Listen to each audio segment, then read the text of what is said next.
Okay, the next thing is raising energy. Now, we are going to be doing some energy exercises. And these energy exercises are from Robert Bruce. Okay, he's a friend of mine. But he is one of the most amazing energy workers you will ever see. In fact, I'm trying to get them to invite him to do a talk here too. What we're going to be doing is raising energy. Now, the kinds of energy we're talking about basically is chi, life energy. And as you all know, our bodies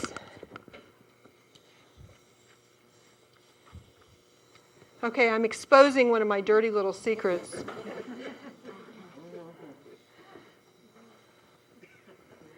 Now you know why I was not an art major.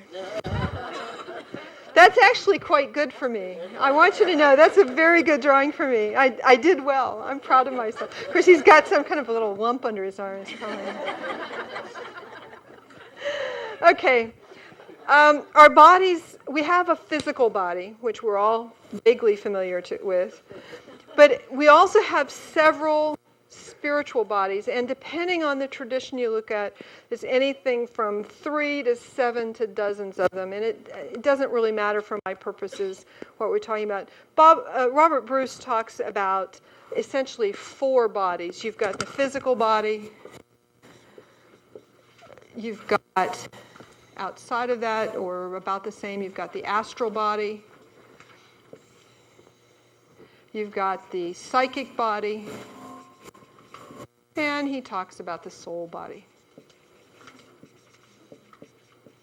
Within the bodies, we also have chakras, which are energy vortexes, and they are our way of accessing energy levels. And they look a lot like tornadoes, except they're double-ended. And they tend to go in and out through the board. So there's one here, which is the root chakra. It's right at the base of your spine. The next one up is sometimes called the genital chakra. It's right behind your belly button. The third one is the solar plexus chakra. It controls things like power. When you talk about your power core in Pilates, that's you're accessing that. Then you've got the heart chakra. Then you've got the throat chakra. Then you've got the brow chakra, which is not between your eyes, it's in the middle of your brow. Okay, it's between your eyes, but above, it's right in the middle of your brow. And then you've got the crown chakra, which is right at the top of your head. And all of these, except the crown, are vortexes that go in and out. The crown chakra goes up and down. In addition to those chakras, there's, poor little guy, he doesn't have any hands.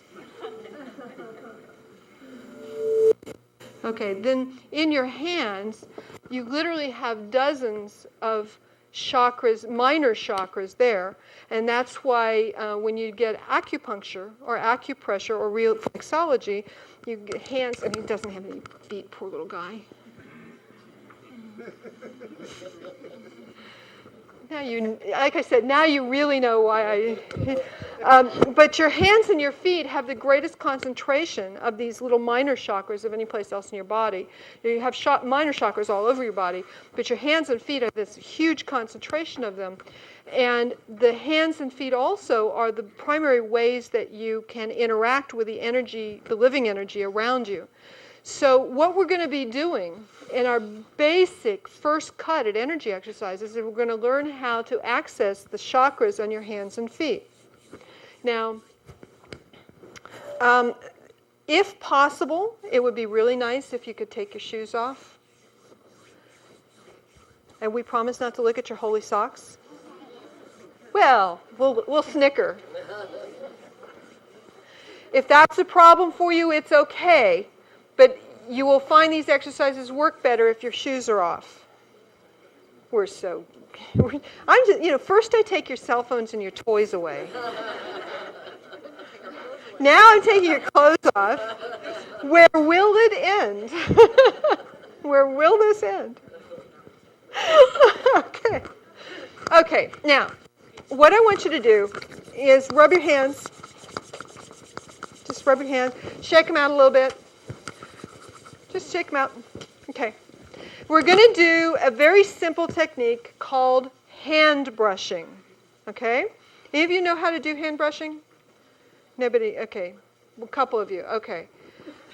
Very important, if you know how to do it, that you follow along and do it so the people around you will pick up. Okay. Take your left hand and just hold it loosely, palm up so it's comfortable, relaxed. You're not stressed or strained or anything. And take the fingers of your right hand and brush from palm to fingertip, fingertip to palm, and pay close attention to what that feels like. Yeah, the touch, the physical touch. This is a body awareness kind of thing. My arms are getting tired, so I'm going to drop mine, but just keep it up until you actually focus entirely on what it feels like. You can just close your eyes and put all your attention on feeling your fingers brushing back and forth, forth and back. Now stop the physical brushing and try to recreate that sensation in your mind. And if you're having trouble, go back and brush some more. But feel how that sensation going back and forth. Do you feel anything in your hand? Can you feel it? Is anybody having not feeling it? Okay, what does it feel like? Tingle? Anybody else? Pulsing, a little heat maybe, a little itchiness, a little prickly. Feels like the breath. Just keep doing it. Okay, now I want you to switch hands and do the same thing. Start with brushing it back and forth, forth and back. Whatever pace feels comfortable for you. And then after you've done it for a little bit, stop, see if you can recreate it. If not, go back and brush some more. Okay. Can you feel that? Feel the prickly, tingly, heat sensation. Okay, is anybody not able to feel it? Okay. Tickling, that's another good description of it.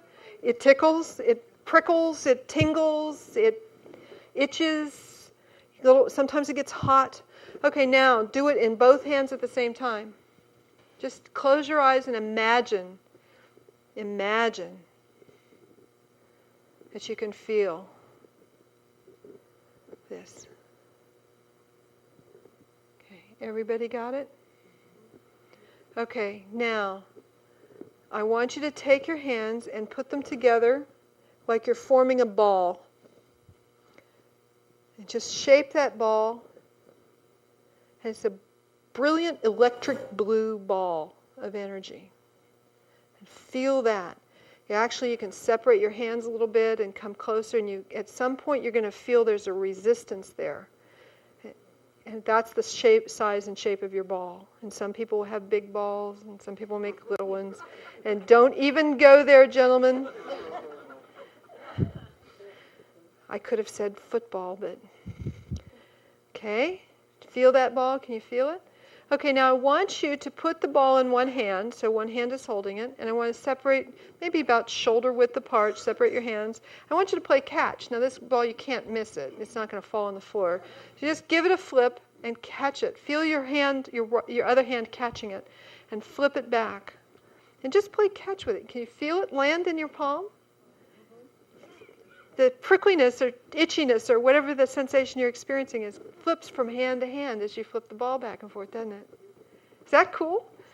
Okay, now next time you flip it, it's actually going to go through your hand to the other side where it will bounce and come back through your hand and bounce to this one. So it's going to actually bounce about 6 inches on either side of the two hands, and just feel it bouncing back and forth, going through your hands, the bones, muscles, and tendons of your hands, actually going through it, back and forth, forth and back. Just feel that ball.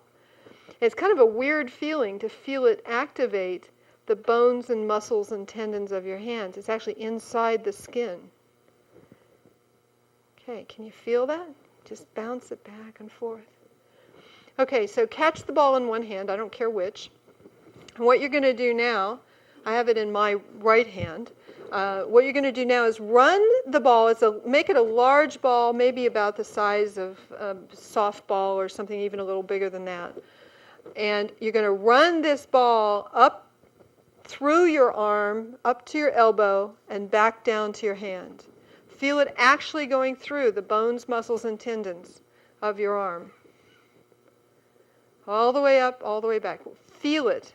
And bring it up and back, elbow to fingertip, fingertip to elbow, at whatever pace is comfortable for you, as long as you do not lose track of the ball. You can do it quickly, you can do it slowly. It doesn't matter. Whatever pace is comfortable. Okay? Next time you pull it up to your elbow, bring it all the way up to your shoulder. Again, whatever pace is comfortable for you. Fingertip to elbow to shoulder, back down to elbow, back down to finger. Feel it all the way, again, going through your arm, feeling it activate the bones, muscles, and tendons of your arm. Okay? Now bring it all the way up. When you bring it up to your shoulder, bring it across your collarbone and down the shoulder of the other arm to your hand. So you're now doing a U circuit from fingertip of one hand up to elbow, shoulder, across your collarbone, down your elbow, down to the fingertips, and then back. From fingertip to elbow to shoulder, across to the other shoulder, down to elbow, down to fingertip. From fingertip to elbow to shoulder, across the shoulder to the other one. Fingertip, up, shoulder, across, down. So you're making like a U. Okay? Okay, it's harder. Go back to the last stage where you did catch it. If you lose track of the ball, go back and recreate a new ball and start over again. It's easy to lose the ball when you start going up arms and across shoulders. It's easy to lose it. Okay? And again, the ball is not on top of, it's actually going through.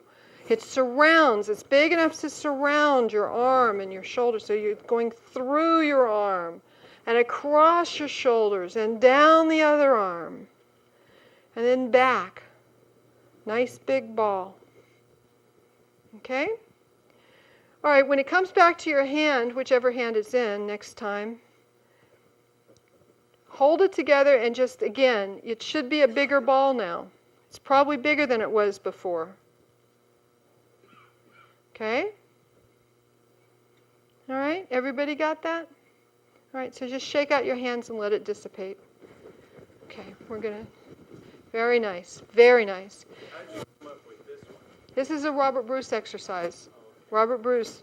Okay, so now we're going to do it again, except this time we're going to do it on the feet. Now, if you are at home when you're practicing this, those of you who have cats or animals that have like toys on a stick, like a cat toy with a stick with a feather on the end, those are great for helping you get this visualization because it's really hard to be comfortable leaning down and tickling your feet. I can't do it while you're talking. That's the problem. I mean, I can't access it. Can't No access. offense, but That's okay. it's hard for me to keep it on. Then stop listening to me. Okay. That's the problem with microphones. You can't turn me off. Okay, we're going to do this again, except we're going to work it on the feet, and it works the same way. Now, everybody can put your awareness on your body, and that's basically what we're doing. So, for example, if you close your eyes and take your right hand and touch your nose with your eyes closed, is anybody not able to find your own nose? Okay, so we have the. If I say, okay, close your eyes, take your right hand, and touch your right knee. Anybody not be able to find your knee? In other words, you have an innate sense of your physical body all the time. So what we're going to do is put your attention on your feet. And again, your feet have an even higher density of these little minor chakras than the fingers and hands do. So what I want you to do is, hopefully your shoes are off now, I want you to imagine that there is a hand brushing your toes, from the toes to the ankle and back again. And you can use the other foot if you like to get that sensation going. The whole point of the physical brushing is to just give you that sensation. So you can do it with the bottom of your foot too, if that's easier. Take your, I don't know if you can see what I'm doing here, but take the toes of one foot and brush it around the bottom of the other to get that sensation. From toe to heel and heel to toe. Yeah, you can do the bottom or the top. It doesn't matter. It does not matter. Just to get that sensation of brushing. And then see if you can stop the physical brushing and see if you can recreate that sensation in your feet. Okay. Can you do that? Try it with the other foot too. Just reverse. Take the toes of one foot and brush the bottom of the other foot. And get that sensation. Again, you should have that prickly, tickly, tingly. Sometimes it's hot. People have different ways of experiencing it, but it's always that prickly sensation. Okay, now imagine with both feet, you can rest your heels on the ground if you like, but imagine with both feet that you have a blue energy ball wide enough and big enough to go through your toes, and you're going to pull it through your foot as we did with the hands, that is through the bones, muscles, and tendons. It's big enough to wrap through your foot from toes to heels and heels to toe. And do it with both feet at the same time if you can. Feel that sensation. Feel that stimulation of your foot. So that all your attention is on your foot, on your feet. Okay? Everybody got the tingly foot syndrome? It feels almost like, sometimes it can feel almost like pins and needles. You know, it can sometimes feel that strong. Okay, so bring now the blue energy ball from toe to heel and bring it up to your knee. And make it big enough so that it can go all the way through your shin and calf, so that it goes through your leg to your knee and back down again. From toe to ankle to knee and back down. And you can do it on both sides at the same time. Toe to ankle to knee and back down. Okay. All right. Now bring it up and down, this time all the way up to your hip. Toe to knee to hip. Hip to knee to toe. At whatever speed is comfortable, the ball actually goes through your bones, muscles, and tendons. And in particular, pay attention to the feeling of it as it goes through your thigh bones. Really focus on it. You actually can feel it stimulating the bone of your thighs. Okay? Has everybody got that? Okay, bring it back down to your feet and just let the blue ball dissipate. I want to talk to you a little bit about this exercise of brushing your feet and moving it up into your legs and hips. If you find yourself coming down with a bug, like a cold or something, a good way to hold it off is several times a day, for 2 or 3 minutes a day, build an energy ball around your feet, bring it up to your knees, and then as hard and fast as you can, I mean to the point where you're literally panting from the effort, pump it from knee to hip to knee to hip to knee to hip. Pump it as hard and fast as you can. And do that for a couple of minutes several times a day. Now, you say, she's totally crackers this time. No, I'm not. The reason this works is because your immune system generates white blood cells primarily in the thigh bone, in the marrow of the thigh bone. So what you're doing is you're stimulating your immune system and revving it up to stave off whatever bug it is that feel like you're coming down with. So this is a way of stimulating your immune system. Now, if you have an autoimmune problem, like rheumatoid arthritis or anything where your immune system is going crazy and attacking your own body, I do not recommend that you do this. But if you've got, just feel like you're coming down with a bug of some sort, like a cold or flu, and you don't have an autoimmune problem, then do this a couple times a day, 3 times a day, as often as you think about it, for 2-3 minutes at a time, and really work the energy as hard and fast as you can from knee to hip and hip to knee, and just do this back and forth as much as you can to rev up your immune system. Yes? Isn't it basically that you're keeping grounded and connected with Mother Earth so that what you need you get, what you don't you release, so you're just keeping in balance? Your question is it basically that you're connecting with Mother Earth? Well, the whole point of activating the feet chakras is exactly that, because the feet are the primary way that feet and hands are the primary way we receive energy from our environment. Activating the knee to hip thing is about stimulating your immune system.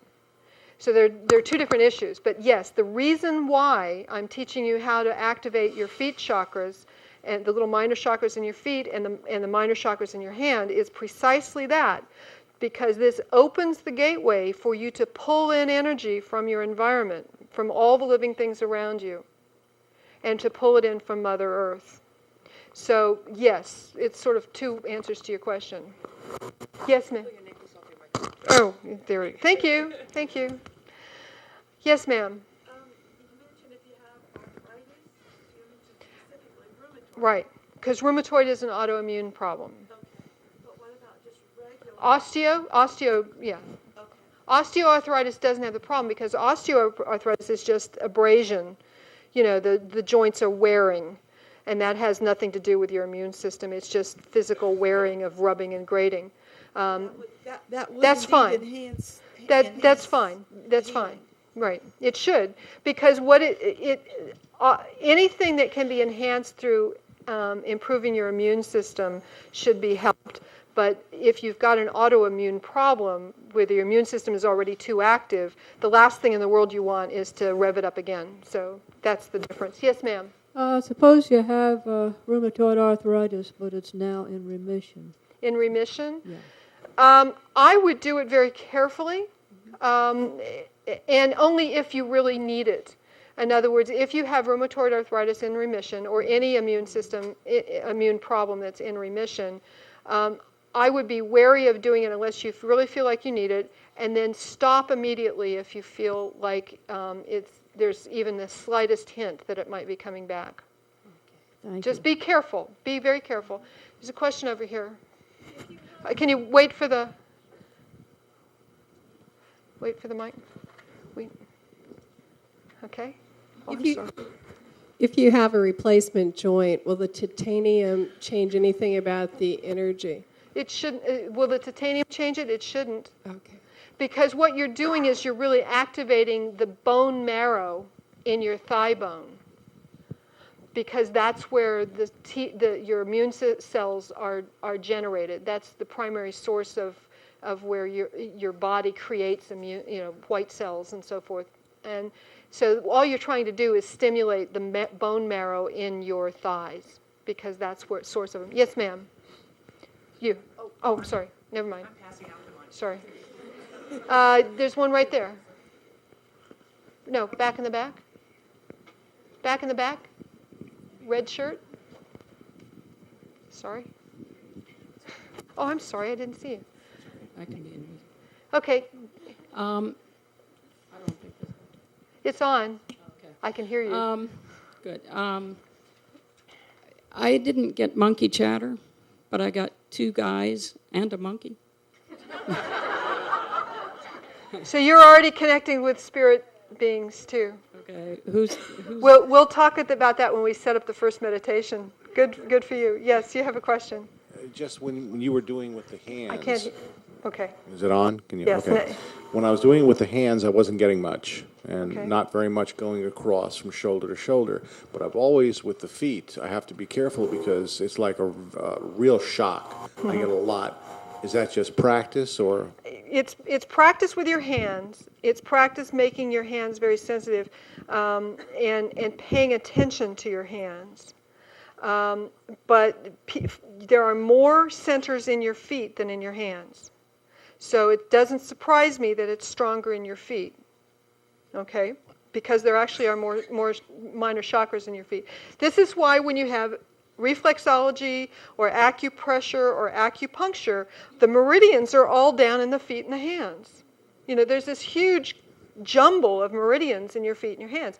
This is why these are the chi channels. This is how you communicate your energy to and from the outside world, and that's why they're all there. Yes, ma'am. I It's on. It's on.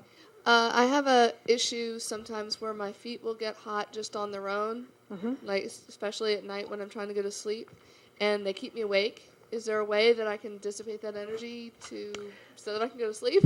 Yeah, there actually are some things, and pay attention to the advanced energy work we're going to do this afternoon, because I'll give you some ways to channel that energy out of your feet into the rest of your body, and that should help, I would think. Okay. Yes, ma'am. I've seen 2 white colors. Wait, can you wait to the mic? That way everybody can hear. When I was focusing on my hands, I seen white pillars of light coming out of the middle of my hands. Oh, brilliant. That's brilliant. Because, again, there are some real concentration of chakras there. And what that means is that you went into like an auric vision mode and were actually seeing the chi energy that you were raising. That's brilliant. It extended about 10 inches Yes. above my hands. Very good. Excellent. Excellent. Good for you. We have another question back there.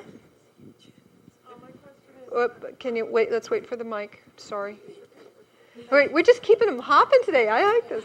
Well, my question is, I felt the energy really well on my left side, but it felt so heavy on my right side, even to move it. So would that indicate that I need a right side healing? I would guess you have an energy blockage, and probably could use the efforts of a good energy healer, and I can recommend one. I'm not an energy healer, but I know one that's really phenomenally good. So I'll be happy to give you that recommendation privately. Yes, ma'am. Suppose you didn't feel anything at all.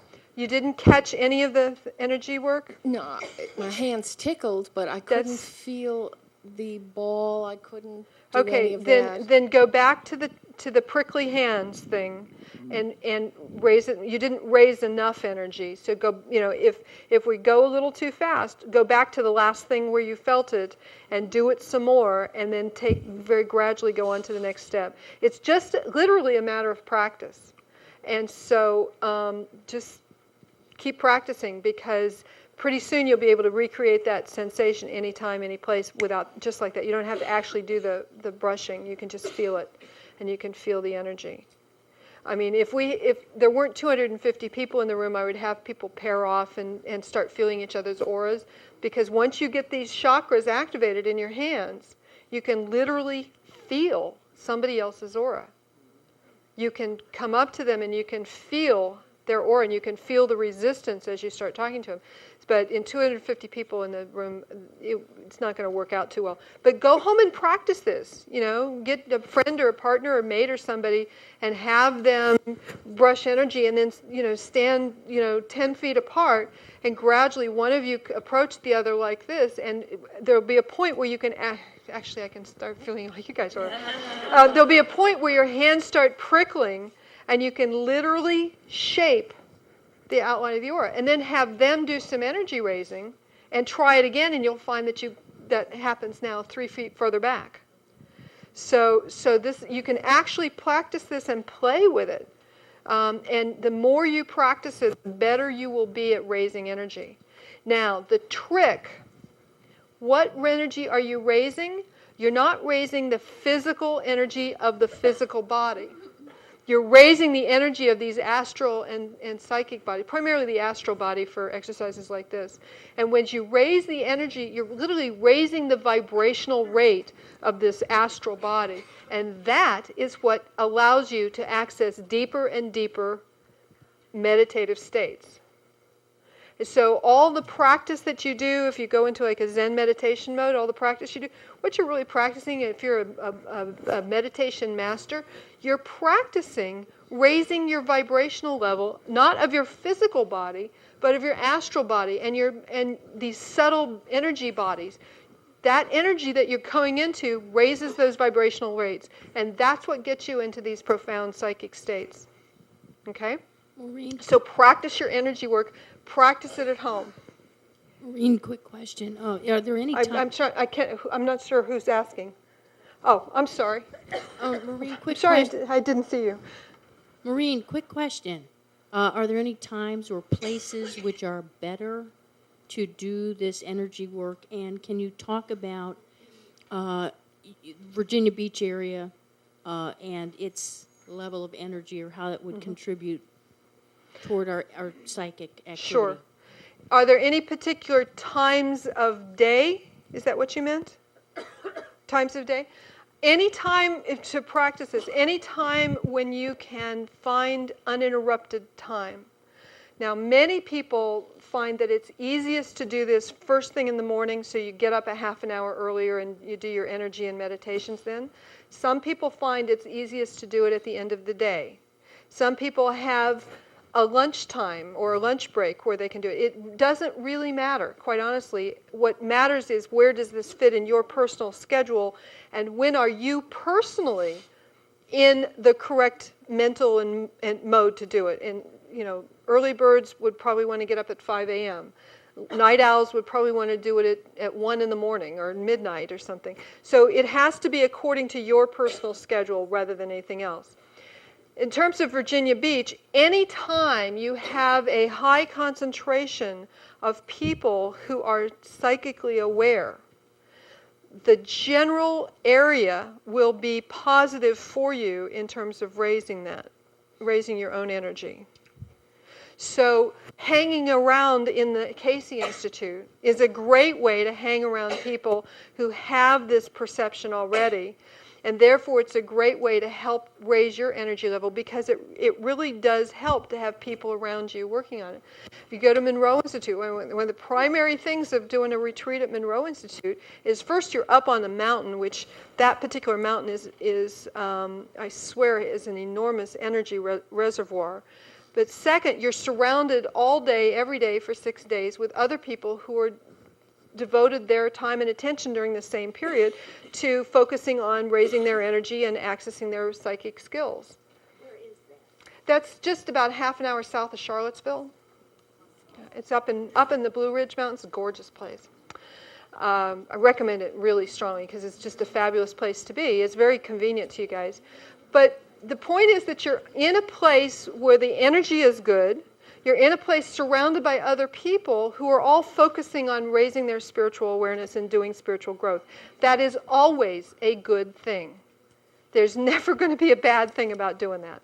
So hanging out in the Casey Institute, being here in Virginia Beach, is a great place for you to be, because you can surround yourself with other like-minded people. It's developing that community. So, okay. Any other questions before we go on? Yes, ma'am. My feet are always tired. Your feet are always tired? My feet are always tired. Your feet are always tired. Tell me tired. anything about that? That might be because you're wearing improper shoes for whatever you're doing. Then practice running some energy through your feet at night or whenever you can manage to do that, and see if it helps. It might. Okay? Okay, so we now know how to raise energy, don't we? In the meditations today, I'm going to be giving you verbal guidance to do, remember your hand brushing, remember your foot brushing. And what I mean you to do by that, not necessarily is to physically brush it, but to remember that sensation of hands or feet. Now, feet are more powerful than hands, so if you can remember the feet, that's great. Hands will also work. That might be easier for you to do in the middle of a meditation. Okay? Yes, ma'am. What about excess energy? Excess energy? For instance, my boyfriend, when he's ready to go to sleep, he has just an immense amount of energy throughout his legs, and it just keeps him up and unsteady. Restless, It's not restless leg syndrome? It's a possibility. They haven't diagnosed it completely, so. Well, this afternoon we're going to talk about in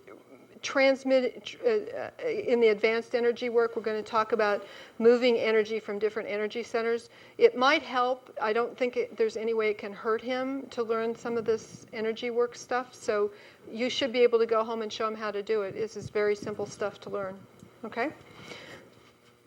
All right, so we know how to set our intentions to raise our energy. We know to relax. We know how to remove distractions. We know how to turn our attention inward by putting our energy conversion box. We know how to control our breath. We now have to set our shields.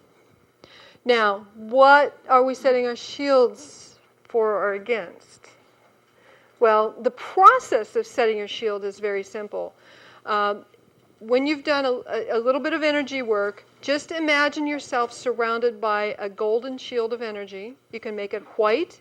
You can make it gold. You can make it really any color you like, but white and gold are the most popular. And set your intention that this shield protects you from anything that you don't want to come at you. In other words, it's impervious to anything negative, but completely pervious to anything that is positive. You can set an energy shield that is literally like a lead wall around you that lets nothing through. You can set an energy shield that is so porous that virtually anything can go through, or you can set an energy shield anywhere in between those two extremes. So you decide based on what you're experiencing, and at any moment in time you can pop an energy shield around yourself. So let's talk about how to do that, because this is again, it's a real simple TMI technique that works beautifully. They call it a resonant energy balloon or reball. But basically what you want to do is take a deep breath, pulling energy up from your feet. Now remember, notice the feet. The feet are the source of energy. Somebody pointed out that it's the source of energy from Mother Earth. You're pulling in Mother Earth energy up through your feet, up through your body. Imagine it showering down around you on all sides. Okay, so let's do that. Pull energy up, take a deep breath in, pull it up. And as you exhale, it comes down around you on all sides like an umbrella, like enwrapping you in this beautiful golden energy balloon. Okay? Pull it up. Let's try one more time. Pull it up. And as you pull it down, there it is. There's your energy balloon around yourself. Now, this time I'm going to pull it up and I'm going to have you imagine the word balloon. And as you breathe out, imagine the word balloon, puff it around you. Okay.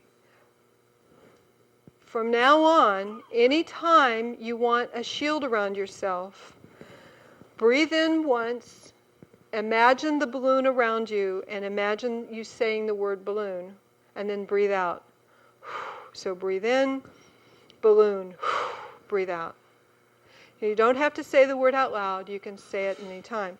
So anytime you are in the presence of someone that you consider to be a toxic personality or someone who has surrounded themselves with negativity, and we have all met people like this, and some of us may have to work with them on a daily basis or see them on a daily, maybe even somebody is in your family who's just filled with negativity. Pop your resonant energy balloon and set the specific intention that negativity will be repelled by this balloon. Okay? Pop it out and around you. How do you maintain it? Do you have to maintain it? You don't have to maintain it. It will stay around you for quite some time. You can always dissipate it. You can always just say, I want it gone, and just it's gone. It's all set by your intentions. And our intentions, as we're going to talk about this afternoon, are so powerful that they control so much of what we do. Okay? So intentions are essential that you understand. So set your intention that it's protecting you, and it will protect you. Yes?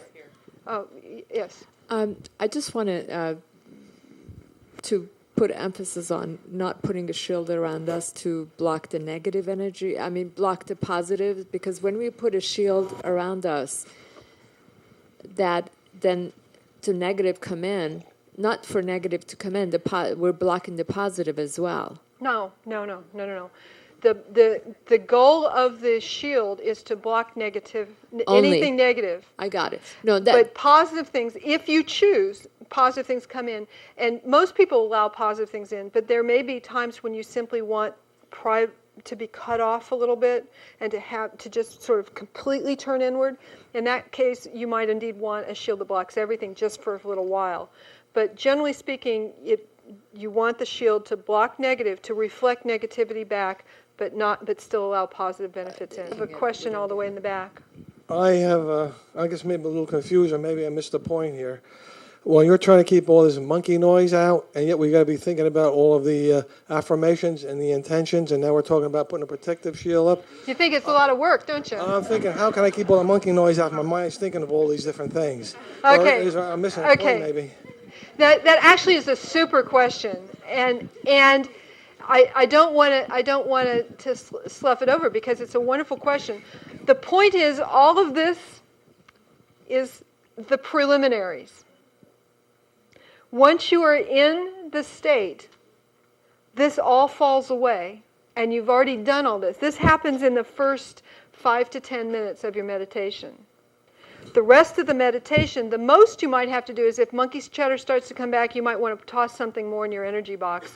But basically, or you might want to do some pranic breathing for a minute or two. But basically, most of the time of the meditation, this stuff is all gone. This is the set to get you there. And you don't have to worry about it once you're there. And that brings me, in fact, to the final thing the reason you don't have to worry about it once you're there. The final thing is the meditation aids. And what we're going to be using here is HemiSync, which is TMI's technology. But it's basically sound waves. And the way it works is this. Our minds tend to be incoherent. We tend to be active just sort of scattershot. We're doing all kinds of things. We're multiprocessing a lot.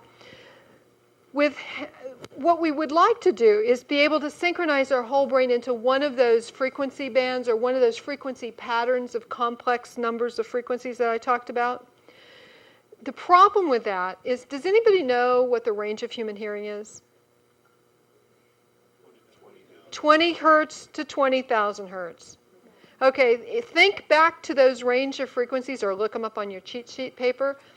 The only thing that's 20 hertz is beta awake alert state. That's not going to help you get into a meditative state. So we literally cannot hear any kind of frequency pattern that is truly corresponds to a meditative state. But at the same time, the brain is like the rest of our body. If you go into a concert and there's playing music with a driving beat, you're sitting there, you're toes tapping and you're chewing to the tune, to the time of the beat, or you're walking, you're talking, you're breathing. We tend to synchronize with frequency patterns that we hear. It's just that we can't hear the frequency patterns we want to synchronize to. So the way you do that is with something called binaural beats. A lot of you probably heard about this. This is no big secret. It's been around for like a century. And the idea of this is that you can trick the brain into hearing what it actually cannot hear. And you trick it, again, this is using science, you trick it by putting a frequency in one ear, let's say 100 hertz signal into one ear, and a slightly different frequency in the other ear, let's say 105 hertz. What the brain hears is the beat frequency between those two, the difference between them. Instead of hearing 100 or 105, it hears the difference, which is 5 cycles per second. That is theta. So you can trick the brain into hearing frequencies that it normally can't hear. And it's pretty easy to do, but it does require stereo. You'll notice we have stereo speaker system here. Okay, requires stereo because you have to hear one sound in one ear and a slightly different sound in the other ear. Ideally, I'd be handing out 250 pairs of headphones, but that's kind of not too practical for this group. And headphones are not that comfortable anyway. But the point is that you will be hearing a frequency pattern. And what frequency pattern is this? Well, it's not a pure tone. What TMI literally has done is they take people who are natural healers and they put them in their lab and with EEGs on, and they monitor what brain frequencies they go into when they're doing healing. And those are the frequency patterns that appear on the CDs for healing. Joe McMoneagle. You all heard of Joe McMoneagle, right? Premier remote viewer in the world. They put Joe McMoneagle in the lab. They wire him up, then they monitor what he does when he's doing his remote viewing thing. And so when you get the remote viewing CD from TMI, you're channeling Joe McMoneagle's brain because you're synchronizing your brain with Joe McMoneagle's when he does remote viewing. Okay? So that's how they do it. These are not simple frequency patterns. They're complex frequency patterns. Furthermore, because we tend to listen to tones if we hear them, they disguise them in what's called pink noise or white noise. So if you actually analyze one of their tracks, what you hear, the hemisync part of it, is the shh. It sounds like a gentle hiss, if you can hear it at all. And most of the CDs, you won't even hear it. You'll just hear the music or whatever overlaid. The first meditation that we're going to be doing very shortly is, in fact, all you'll hear is the shh. It'll sound like noise, just like that. Okay? So we're now getting ready. We now understand the complete process for how to go into an altered state of consciousness.